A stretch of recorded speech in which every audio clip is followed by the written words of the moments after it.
I recently had less time to play video games this year, but I did at least play enough to get a video like this out. I originally wanted to do 4 videos of this type this year, and then do one big Game of the Year video, but I'm not sure if I'm going to be able to play enough video games to do the first 4 videos. Luckily, I'm able to do at least a second one.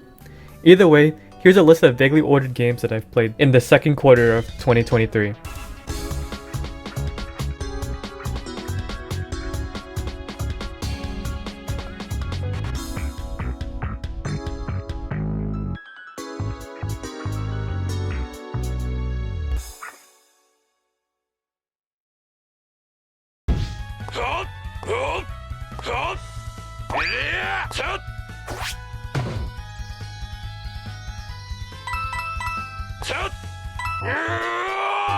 I've been trying to play more visual novels recently, mostly independently developed ones for no particular reason, and I found a classic within the short Lilith Wants to Buy Your Soul. I can't really talk too much about the game without taking away from the experience, but Lilith Wants to Buy Your Soul's writing truly understands how the player feels when they download the game and how they would respond to the situations given. It's a free game to download, and the link will be in the description if should you want to try it out. But what I find interesting about the game is it's the developer's first time making a visual novel, and there's actually a video documenting their experience with the game, which will also be in the description.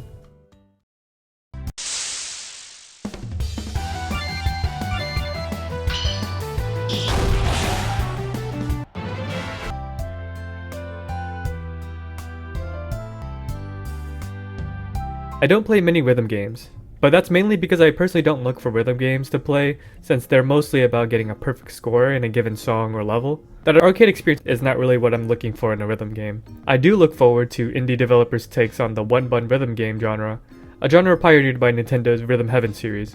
Melatonin looked like it would be able to scratch my one-button rhythm game itch. Melatonin is a low-key story about the dreams of a seemingly overworked Timmy Turner lookalike.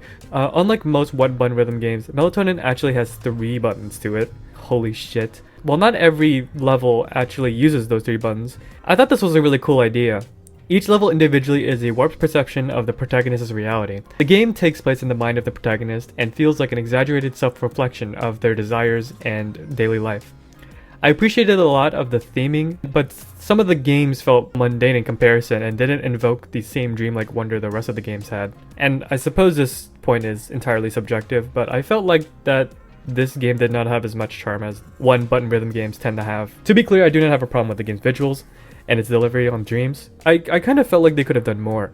Like perhaps more colors could have been used in certain themes, but I suppose that in itself is a bit cliche itself. I'm not here to talk about what they could have done. I understand there was a direction that the devs wanted for the game, and I won't take that away from them. I say all this from the perspective that I like your game and I would love for more. However, an actual complaint I have for this game is that the music and the rhythms you were required to follow didn't feel they interweaved, intertwined, or complemented each other as much as I would have liked. At certain points of the game, I felt like I was doing a basic 1-2-3 rhythm, or following an offbeat seemingly at random.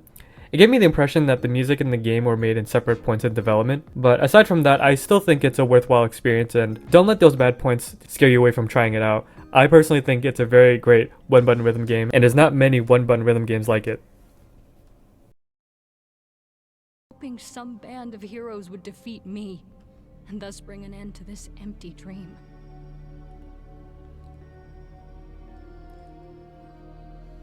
Bullshit.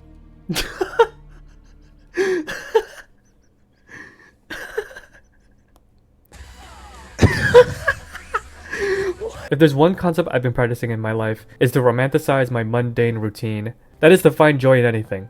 You'll commonly hear romanticizing the mundane and daily as the appeal of the Studio Ghibli movies. Years ago, a nice chill game like a short hike wouldn't have been for me, but today, it's a wonderful experience that I didn't know I needed. Make no mistake about its relatively low number on the list. If you're able to put aside a couple of hours and just take in the DS-styled graphics reminiscent of Animal Crossing Wild World, and the charming dialogue that surpasses it, as well as the Studio Ghibli-like soundtrack, a short hike will deliver more than a brief trip.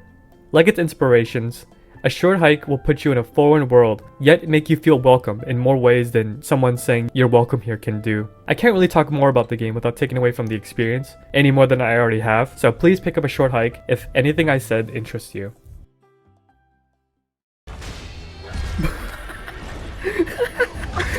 What? Who hits him with the horse? This is the best game ever. In recent years, I've always had a soft spot for indie developed games. That much should be clear already. As to why I feel like the selection of mainstream video games tend to become more and more saturated with games aiming for mass appeal. Now that isn't really a bad thing. I just unexpectedly found myself heading in the opposite direction, finding niche games with smaller scopes.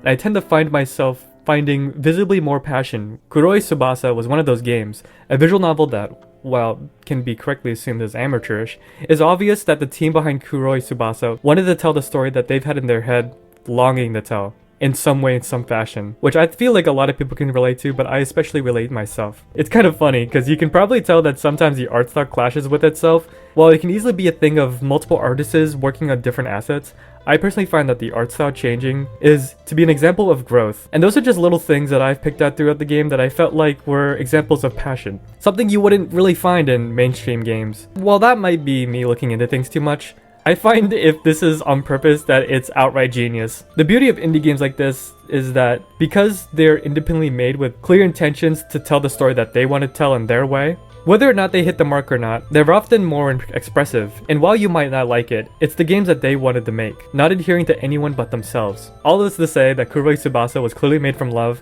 and should you be interested in playing a visual novel with a fun story, it's $5 on modern consoles or free on Steam, with bonus content being $5. Also, the trailer is narrated by DC Douglas. I didn't find out until after I edited a video, but apparently this game is just full of VTubers. This takes collabing to a whole nother level for VTubers, and I just find that hilarious.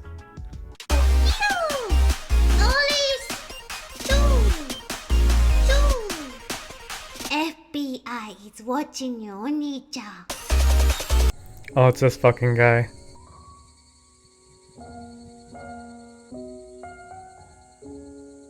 With the fucking stars. God damn it. If there's one guilty pleasure I have in my life that I'm willing to admit, is that I love outrageously ridiculous games with plots that explain themselves with somehow.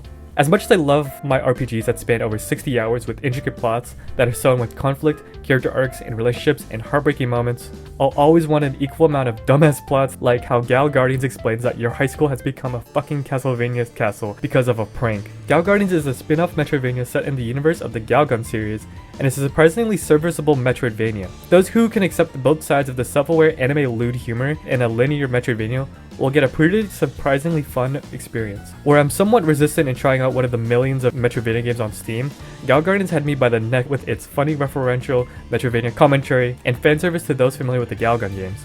The game has a ton of items for you to use, as well as 2 players, Maya and Shinobu, to play as, with their own exclusive traits like how Maya can crawl and fucking Shinobu's gun. I personally don't want to go any further, as every Metroidvania deserves to be played as blind as possible. All I'll say is you should really try your best to 100% this one.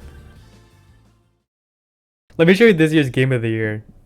Run, Jane, run! No! Are you kidding me? There's not many games that will captivate me with charm alone. There are not many games that will make me smile on command, and I can't really think of a game that can do both for its entirety, except for RPG Time. The premise of RPG Time is that your best bud puts some desks together to set up his RPG game, and you get to play it every day after class. The childlike wonder the game has, as well as creative use of objects that a child would reasonably have, continue to impress me every single day that I've played. For maximum immersion, play this game after your daily routine for as long or as short as you like, and I promise you, the game will captivate you. Well, not really. I can't really promise you anything, but I can promise you that your best buddy will prepare his best RPG tropes, jokes, and cliches for you at the end of every class just to see you smile. No, I can't fill the first improvisation. Oh, that's a problem. I'll do it. Dude, try pushing it, please. Okay.